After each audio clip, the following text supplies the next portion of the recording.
Nice launch trajectory countdown. Pad is clear.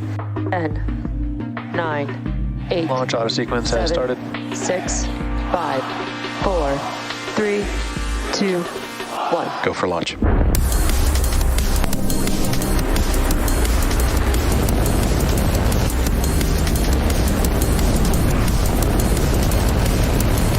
Vehicle is supersonic. Stage separation confirmed. Dragon separation confirmed.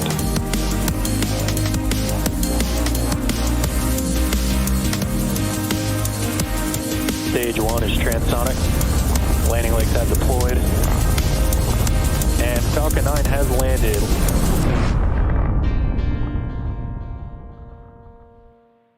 Hello, and welcome to SpaceX's 52nd launch of the year for the Intelsat G-37 mission.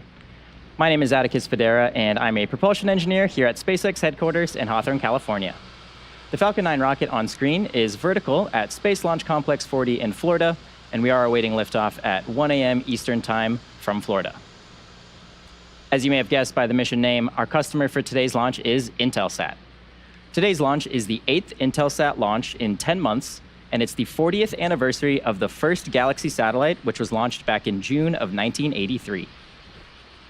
Onboard Falcon 9's second stage is the Galaxy 37 Horizons 4, or G-37H4 payload. Manufactured by Maxair, today's launch will further advance Intelsat's comprehensive Galaxy fleet refresh plan. G-37H4 is a single satellite expected to enter service by October of 2023. It will provide North American capacity for television media and telecommunication network customers and continuity for mobility, network, and U.S. government customers.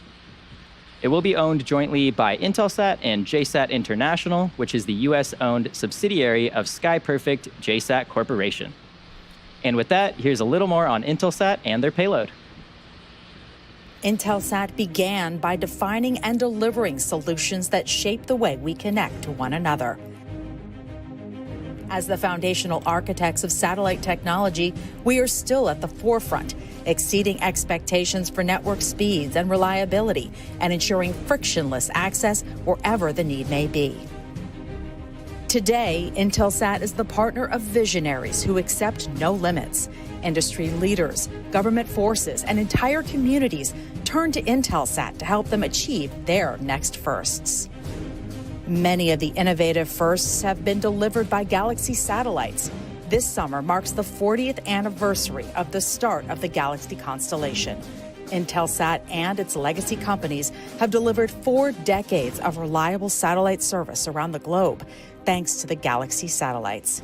With our latest launch, Galaxy 37 Horizons 4, Intelsat continues that legacy of excellence and advances the comprehensive Galaxy Fleet Refresh Plan. This satellite launch, Galaxy 37 Horizon 4 with SpaceX Falcon 9, is actually going to be the 8th satellite that we launch over the last 10 months. And this is unprecedented for the industry. 8 geostationary satellite launch within 10 months. Galaxy 37 Horizons 4 is replacing Galaxy 13 Horizon 1. So it has 2 missions. The primary mission is the C-band mission for our media customer over North America, including Alaska.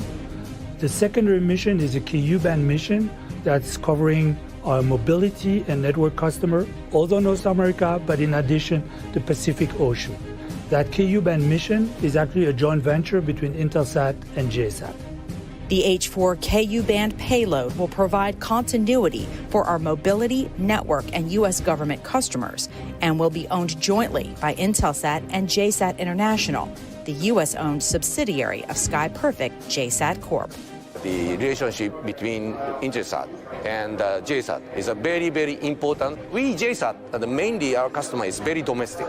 However, emphasizing such a relationship with Intelsat, we can strengthen the name value in overseas. JSAT has been a very trusted partner of Intelsat over the years, starting with Horizon 1, Horizon 2, Horizon 3, and now Horizon 4 joint venture. So we're extremely pleased to be working with JSAT over the years.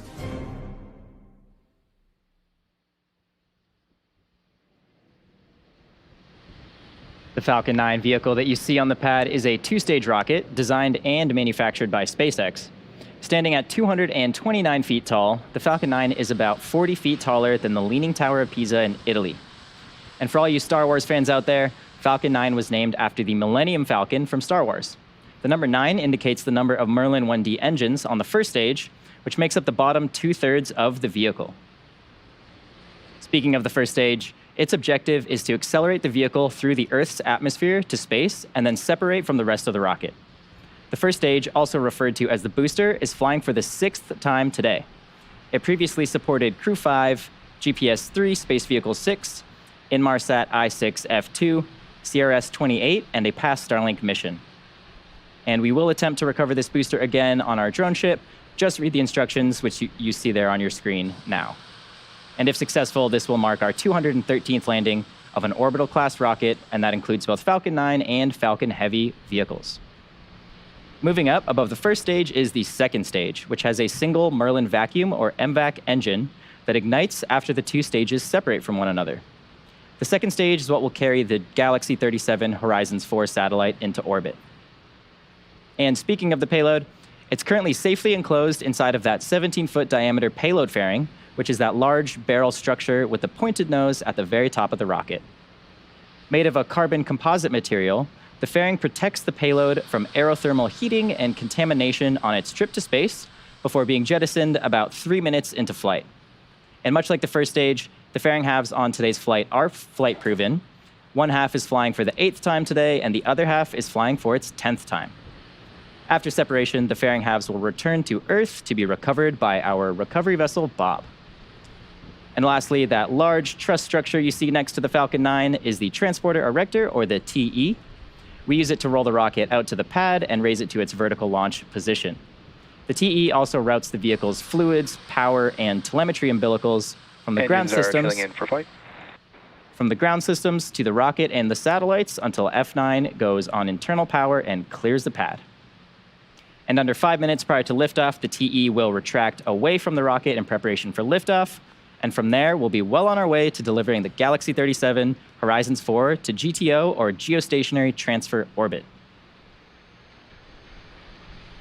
Now, getting to orbit is not as simple as it sounds. In order to get the rocket and payload into any orbit, the rocket has to not only go up really fast, but it also has to go sideways. As we ascend, we tilt the engines, and that turns the rocket horizontally. So to help demonstrate this concept, imagine firing a cannon from a really high mountain. The cannonball will arc, and then good old gravity will pull it down to Earth. Load complete. As you increase the power, the cannonball will arc and land farther and farther away. Eventually, if you could continue to increase the power, the cannonball will end up in free fall around the Earth. Basically, gravity is pulling down on the cannonball, but it's going so fast that it never hits the ground. And this arc that constantly misses the Earth is called an orbit. Falcon 9 effectively does the same thing as the cannonball in this example. It provides enough power and horizontal velocity to the spacecraft on board the second stage that the spacecraft is placed in orbit around the Earth. And you'll be able to see this today by watching the orientation of Falcon 9 after liftoff. The rocket will go straight up until about T+10 seconds, at which point we begin that shift in orientation by gimbaling the engine so Falcon 9 can go horizontally really fast. So be sure to take a look at that after liftoff. Now, at just about 5 minutes and 20 seconds until launch, we should see those clamp arms beneath the fairing open up in preparation for a strongback retract. And once we see those clamp arms open around the second stage, we'll see the TE begin to pull away from the rocket just slightly. Then at T0, ground hydraulic systems will pull the TE even further away from the Falcon 9 as it lifts off. Pressing for strongback retract. Just sort of call out that we are pressing the tanks ahead of that strongback retract.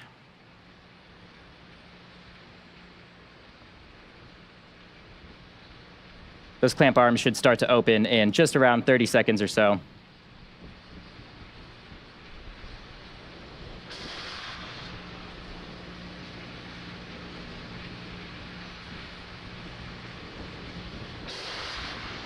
Strongback lower has started. And there's that call out for those arms starting to open up. You should be able to see them just below the fairing halves there on the second stage. As you can see there, the arms are now opening up.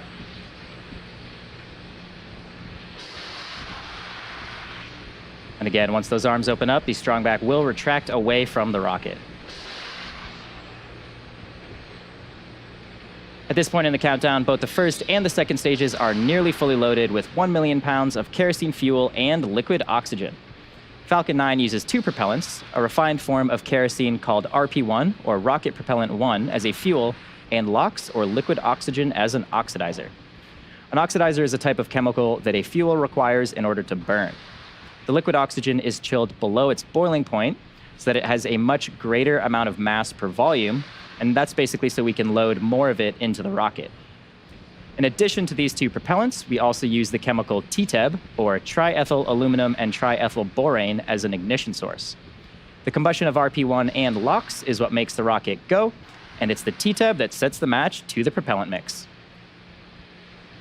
At T-minus 60 seconds, Falcon 9 will be in startup, and this means that the rocket's autonomous internal flight computers have taken over the launch. Stage 1, LOX load complete. Have taken over the launch countdown. And just inside of T-minus 2 seconds, we will light those 9 Merlin 1D engines for liftoff. So far, the Galaxy 37 Horizons 4 payload continues to be healthy, and the Falcon 9 team is tracking no issues on the rocket. Currently, weather is green, and the range is ready to support a T0 of 1 a.m. Eastern Time. Teams are currently reporting an 80% probability of launch today based on weather.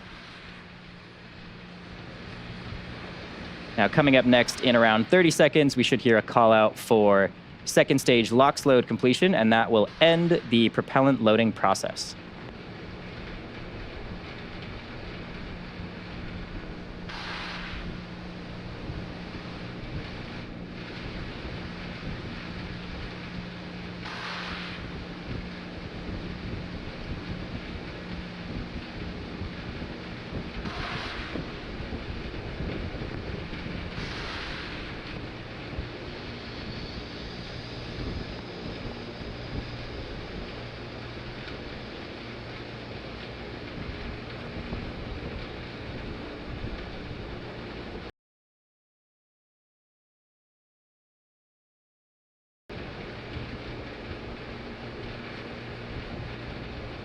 Those white Stage 2, LOX load complete. Just heard that call out for Stage 2 LOX load completion. So with that, the Falcon 9 is now fully loaded with propellant. Those white clouds you see venting from the TE LOX line is a completely normal part of the process. Ground gas closeouts.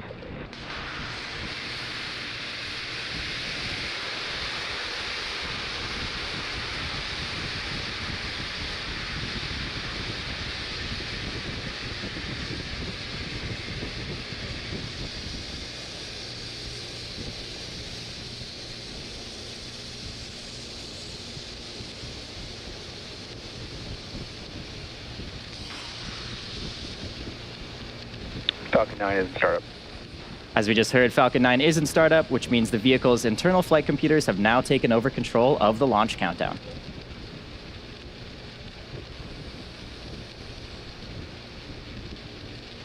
SpaceX launch director, go for launch. And there we go, folks, with the final go for launch from our launch director. All systems are go for launch of Falcon 9 with the Galaxy 37 Horizons 4 satellite. 30 seconds.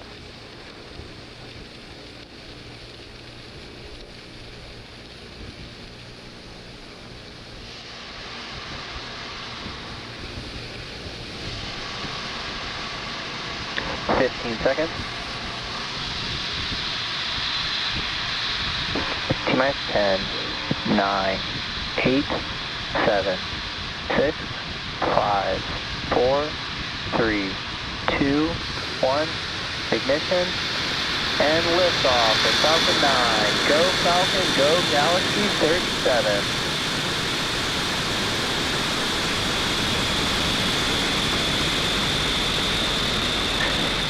Vehicles pitching downrange.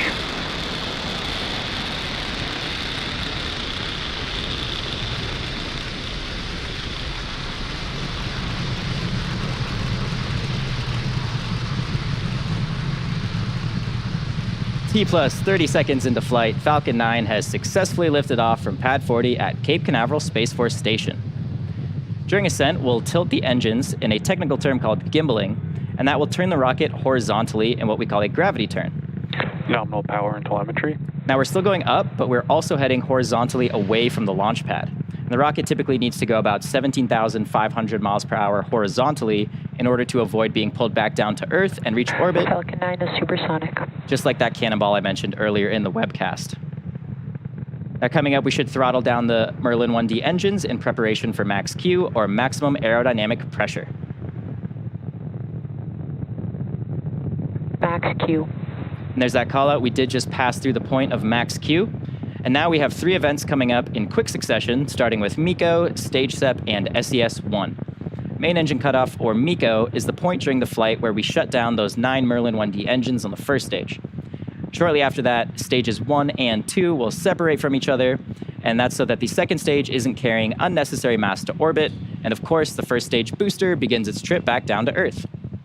Second engine start 1, or SES-1, will be when we ignite the Merlin vacuum engine on board the second stage.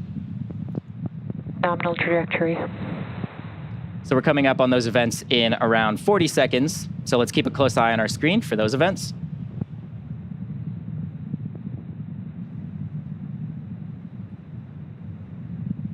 Getting some great views of the ascent of the first stage here. You can see the plume of the rocket is expanding as the surrounding atmospheric pressure decreases.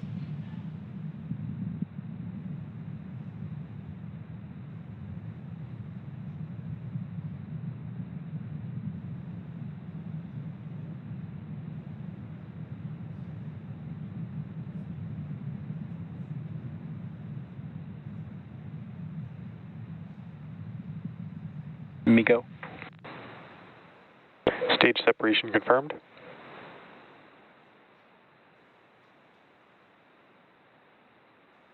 And vac ignition. There we go, folks. You just heard and saw those 3 events that happened back to back. Those were MECO, Stage SEP, and SES-1. Coming up next in around 30 seconds will be fairing separation. As a reminder, on the left side of your screen, you are seeing a live view of the first stage. And on the right side of your screen, you're seeing a live view of the MVAC engine attached to the second stage. Now keep a close eye on the telemetry in the bottom left and right corners of your screen. You can see MVAC is continuing to accelerate the payload faster and faster. And stage 1 is actually slowing down as it is no longer under power of rocket engines. Fairing separation confirmed. And there we go. There go those 2 fairing halves. We will be attempting to retrieve both of those again today once they fall back to Earth, and we'll be using our recovery vessel Bob for that. Coming up next are the 2 burns on the first stage, and that is to prepare us for landing on our drone ship. Just read the instructions. Acquisition signal, Bermuda. Now we're just about T+4 minutes into today's mission. We are currently in the first of 2 planned MVAC burns prior to satellite deployment. At around T+6 minutes, you should see on your screen the first stages. Vehicles remain on a nominal trajectory. You should see the first stage's entry burn at about T+6 minutes. Now for the entry burn, we do relight 3 of the M1D engines, and that's starting with the center E9 engine, followed shortly after by the E1 and E5 engines. And that slows the vehicle down as it passes back into the Earth's atmosphere. Now we need to slow down the vehicle to reduce re-entry forces, and that helps us recover and reuse the first stage. So be sure to follow along with the telemetry in the bottom left and right corners of your screen. During the entry burn, Falcon 9 is decelerating by firing its Merlin engines, but we're still moving very rapidly. So this causes the vehicle to fly through Merlin's exhaust gases, also sometimes called the rocket's plume, and this deposits a layer of soot on the vehicle's surface. And that soot comes from the carbon-based fuel that Falcon 9 uses. So again, coming up on the entry burn in about a minute and 10 seconds from now. Currently getting a great view of the MVAC engine continuing its burn. We are now traveling over 12,000 kilometers per hour as we head to orbit.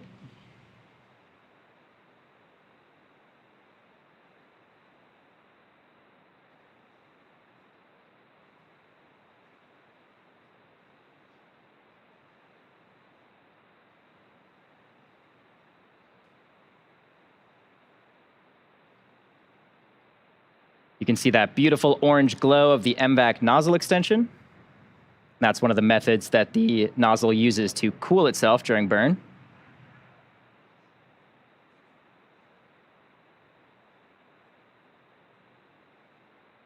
Again, on the left side of your screen is a view of the first stage. Should be starting up for the entry burn in just around 15 seconds.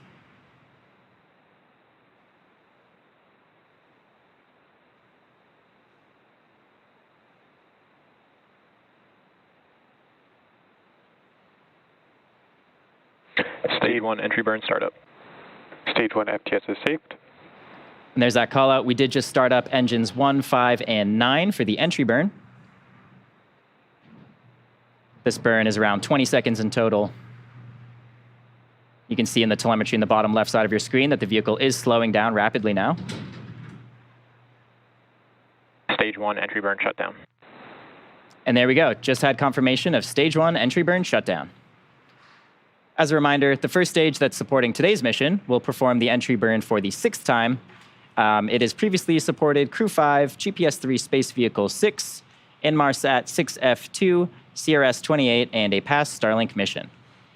Falcon 9 is, of course, the world's first orbital-class reusable rocket, and this is important because reusability allows SpaceX to refly the most expensive parts of the rocket, and that in turn drives down the cost of space access.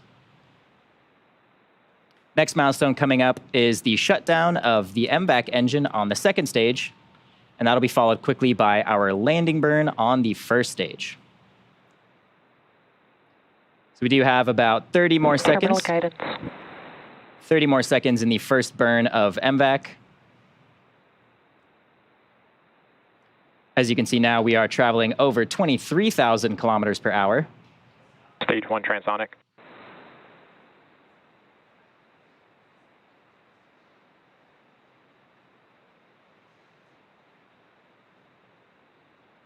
Stage 2 FTS is saved.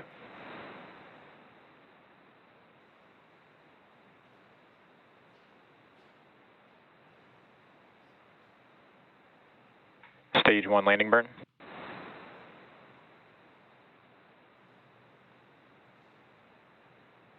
MVAC shutdown. There's SECA 1. We're just waiting confirmation of a good orbit and a stage 1 landing. Nominal orbit insertion. There we go. Great news there. Confirmation of a good orbit. Stage 1 landing leg deploy.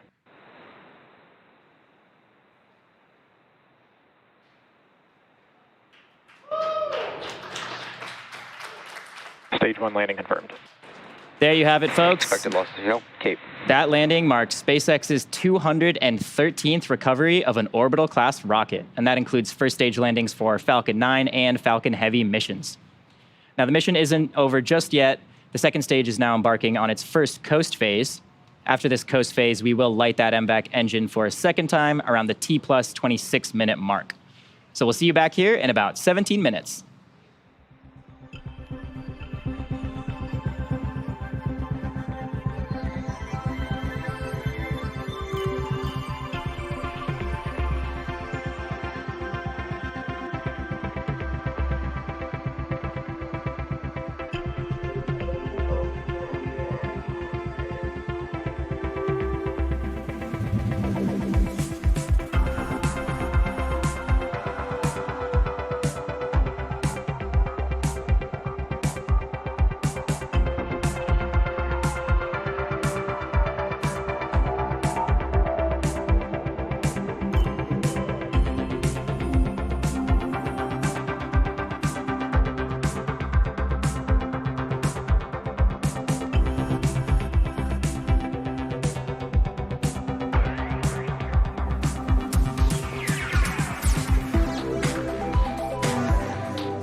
Expected loss of signal, Bermuda.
Acquisition of signal, Gabon.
Welcome back to the SpaceX webcast. Tonight's Falcon 9 mission is carrying the Galaxy 37 Horizons 4 satellite to space.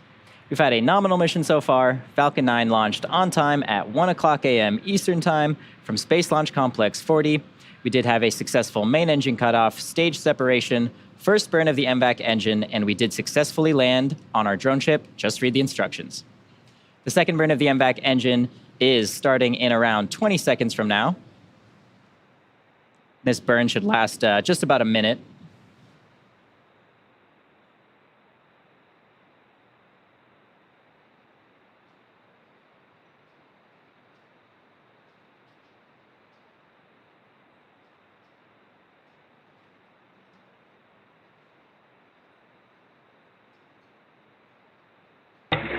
MVAC ignition. And as you just heard and can see on your screen, we did just start up that MVAC engine. This is the second of 2 planned burns for the MVAC engine today. And again, this burn should last just about a minute.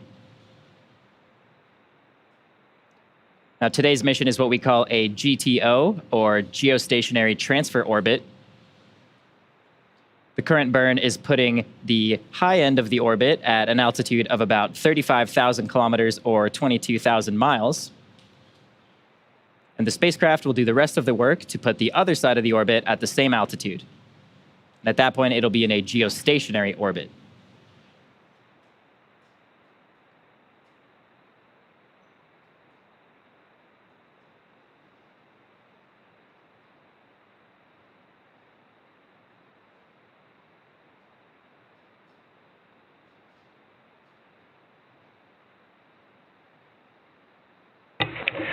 MVAC shutdown.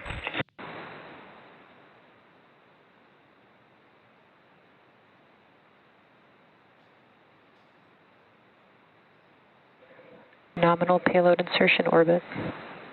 Great news there. Just had confirmation of a good orbit on the second burn. The payload is still attached to the Falcon 9 second stage, and deployment is scheduled in just about 4 minutes from now. So while we wait for that, let's sit back and enjoy the views.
acquisition signal, harvest start.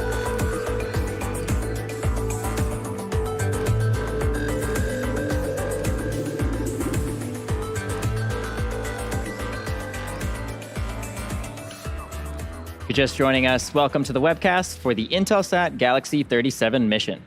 We've had a nominal mission so far with an on-time liftoff at 1 a.m. Eastern Time, followed by successful ascent, stage separation, and 2 second stage engine burns. Now we're coming up on the final mission milestone of the day, and that is payload deployment from our second stage. As a reminder, our customer for today's mission is Intelsat, and they're launching their Galaxy-37 Horizons 4 payload. Manufactured by Maxair, today's launch will further advance Intelsat's comprehensive Galaxy Fleet refresh plan.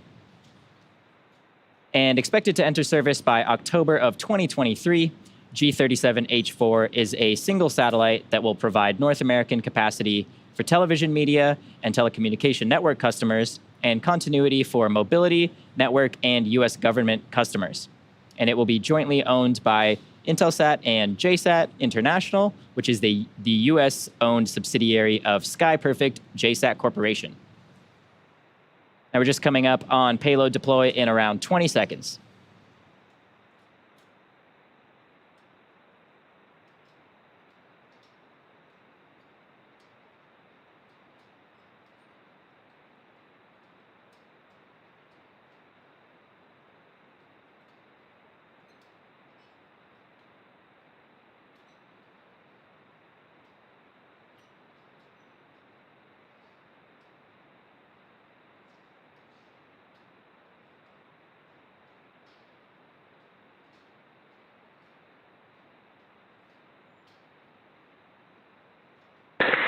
Galaxy-37 spacecraft separation confirmed. There we go, folks. With that confirmation of successful payload deployment, that will end our coverage of the Intelsat Galaxy-37 mission. All of us here at SpaceX want to give a big thank you to our customer Intelsat for entrusting us with today's mission. We also want to give a big shout out to the Range and Federal Aviation Administration for supporting today's launch. Today's flight concludes SpaceX's 251st overall mission to date and our 52nd launch of 2023. And of course, thank you to all of our viewers for tuning in. I hope you enjoy the rest of your evening, and we will see you again soon.